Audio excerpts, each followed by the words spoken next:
प्रश्न, एक कुटीर उद्योग एक दिन में कुछ बर्तनों का निर्माण करता है।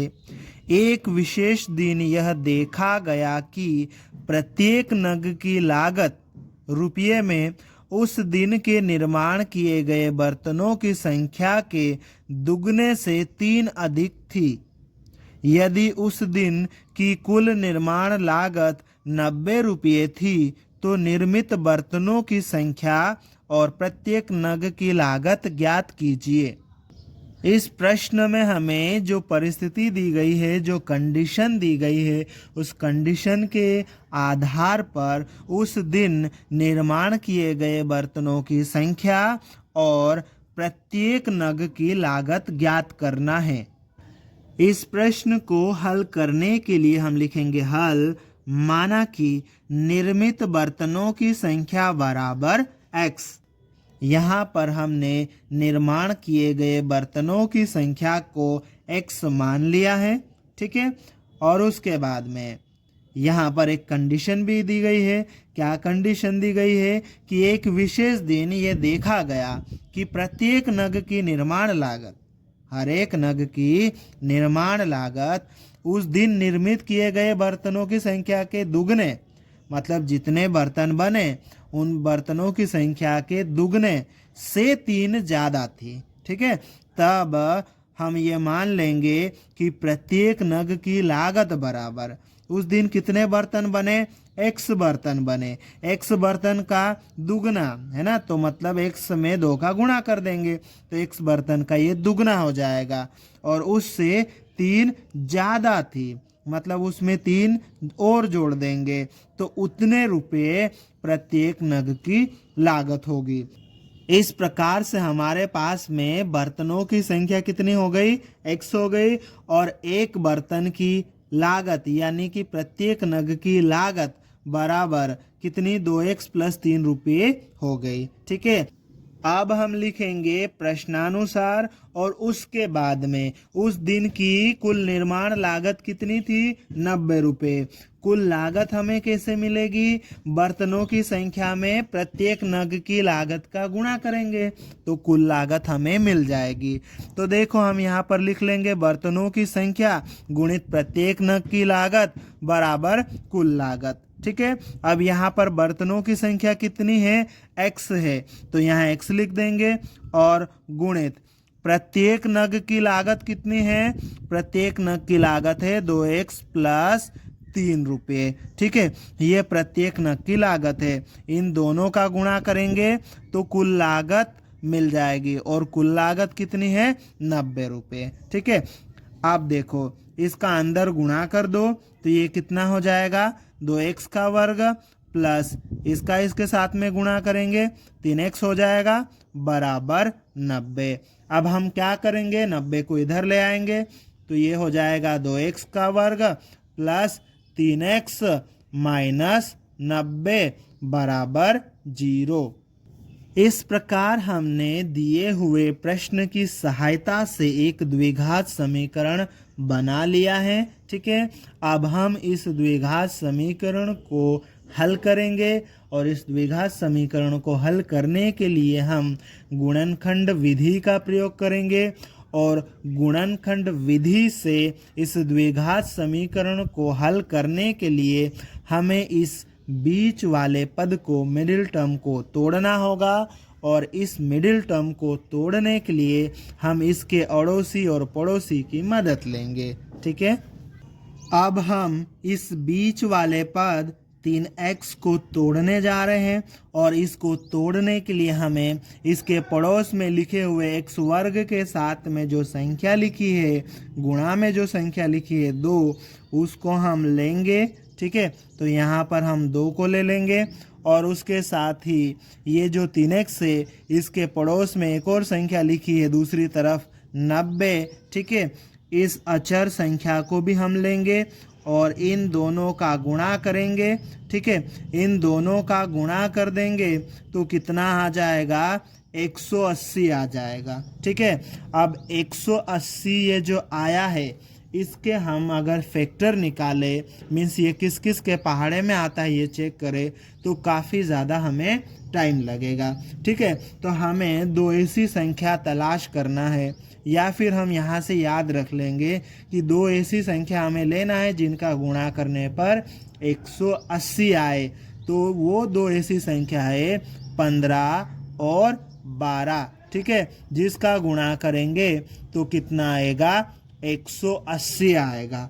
ठीक है, और साथ ही वो दोनों संख्याएं ऐसी होना चाहिए जिनको जोड़ने या घटाने पर 3 आए। ठीक है, तो 15 और 12 ऐसी संख्या है जिनका गुणा करने पर 180 आ रहा है और घटाने पर कितना आ जाए, 3। ठीक है, ऐसी संख्या है ये, तो 15 और 12 को हम ले लेंगे। ठीक है, तो 15 में से 12 घटाएंगे, कितना आएगा, 3 आएगा। पर हमें 3x चाहिए, तो इस पूरे में x का गुणा कर दो, तो 15x माइनस 12x बराबर कितना आ जाएगा, 3x। ठीक है, तो इस 3x की जगह पर हम 15x माइनस 12x लिखेंगे। ठीक है, तो यहाँ पर ये आ जाएगा 2x का वर्ग प्लस इस 3x की जगह पर 15x माइनस 12x हम लिख देंगे। ठीक है, और यह माइनस 90 और बराबर 0। ठीक है, अब हम क्या करेंगे, दो दो का जोड़ा बना लेंगे। ठीक है, इस जोड़े में देखो क्या कॉमन आ रहा है, इस जोड़े में कॉमन आने लायक सिर्फ एक ही चीज़ है, x है। यहाँ भी x है, यहाँ भी x है। x वर्ग मतलब x गुणित x, 2 बार x लिखा हुआ है, तो यहाँ से हम x कॉमन लेंगे, तो ये 2 रहेगा। यहाँ 2 बार x है, एक x बाहर गया तो एक x बच जाएगा, प्लस यहाँ से x जाएगा तो कितना बचेगा, 15 बच जाएगा। ठीक है, अब ये जो दूसरा जोड़ा है हमारे पास में, इस दूसरे जोड़े को हम ध्यान से देखें तो यहाँ पर क्या क्या कॉमन आने लायक चीज़ें हैं। यहाँ दोनों जगह माइनस है, तो माइनस तो आएगा ही। ठीक है, और ये 12 है और ये 90 है। ठीक है, 12 जो है 6 के पहाड़े में आता है, मतलब 6 गुणित 2 लिख सकते हैं इसको, और ये 90 जो है 6 गुणित 15 लिख सकते हैं। तो यहाँ 6 गुणित 2 है, यहाँ 6 गुणित 15 है। ठीक है, तो दोनों जगह 6 है, तो इस तरह से ये माइनस का 6 कॉमन आ जाएगा। ठीक है, माइनस का 6 कॉमन गए यहाँ से। ठीक है, 6 गुणित 2 है, तो 2 बच जाएगा, 6 गया तो, और x तो साथ में बच ही जाएगा। माइनस कॉमन ले रहे तो अंदर वाले सब प्लस के हो जाएंगे। ठीक है, यहाँ पर 6 गुणित 15 है, 6 गुणित 15 90 होता है ना, तो 6 जाएगा तो कितना बच जाएगा, यहाँ पे 15 बच जाएगा, और बराबर ये 0। ठीक है, अब देखो इस पूरे को एक जोड़ा समझ लो। ठीक है, इस पूरे में देखो ये 2x प्लस 15, 2x प्लस 15 दोनों जगह है, तो इस 2x प्लस 15 को हम कॉमन ले लेंगे, बाहर ले लेंगे, तो अंदर क्या बच जाएगा, ये x बच जाएगा और माइनस 6 और बराबर 0। ठीक है, इस प्रकार हमने यहाँ पर जो द्विघात समीकरण था उसके 2 खंड, 2 टुकड़े कर लिए हैं। अब इन दोनों टुकड़ों को हम 0 के बराबर रखेंगे। ठीक है, तो पहला टुकड़ा ये रहा 2x प्लस 15, इसको हम 0 के बराबर लिख देंगे या लिखेंगे, और उसके बाद में दूसरा टुकड़ा x माइनस 6, इसको भी 0 के बराबर लिख देंगे।